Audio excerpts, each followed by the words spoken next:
70 পেরোনো আমজাদ হোসেন জীবন কেটেছে নদীর সঙ্গে লড়াই করে।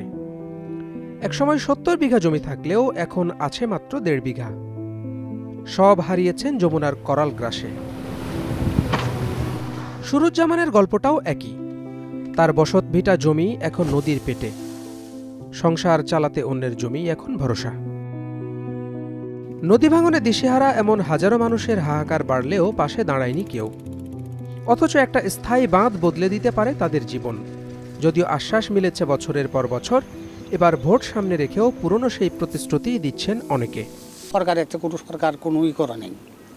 এখন বর্তমানে যে সরকার আসবো, আঙ্গরের দাবি এই নদী শাসন করে দেবো, আঙ্গরে যে জমা জমিন আছে ভেঙে নিতে যাও আছে এটাই আল্লাহ শাসন করি একবার দেয়, এটাই আঙ্গর সরকারের কাছে দাবি। এই যে এখন আসবেন নেতারা, হ্যাঁ এবার এটা বান্ধবো ওটা বান্ধবো, যেই ভোট নেওয়ার শেষ ওরা একটু ওলাটালে নেই মেন্দু হজিরা যা সাইন্সা। যমুনা ব্রহ্মপুত্র ছাড়াও ছোট বড় 16 নদ নদীতে ঘেরা জামালপুর জেলা। 7 উপজেলা নিয়ে সংসদীয় আসন 5টি। পুরো জেলারই মূল সমস্যা নদী ভাঙন আর বন্যা। একবার নদী ভাঙে তো আরেকবার ডোবাই বন্যা।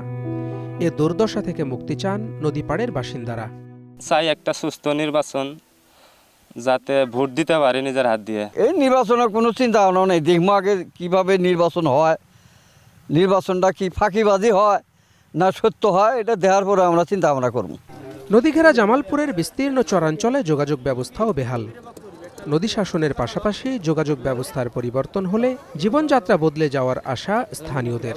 আমাদের এলাকায় রাস্তাঘাট নাই, সামনে সরকার আসলে আমাদের কৃষকের উপর যদি সরকার একটু দেখে। রাস্তাঘাটের খুব অবস্থা খারাপ, আর আমরা চাই এমন একটা সরকার আসুক যে আমার উন্নয়ন হয়। চর এলাকা বাড়ি, এরা রাস্তাঘাট ভাঙ্গাচোরা হয়েছে, এরা ডেলিভারি হাত ধরলে পরে অনেক রুগী মৃত্যু হয়ে যায়, বাচ্চাও মৃত্যু হয় সময়তে। জেলায় প্রায় 20 লাখ ভোটারের মধ্যে নারী আর পুরুষ সমান সমান। Desk report, star news.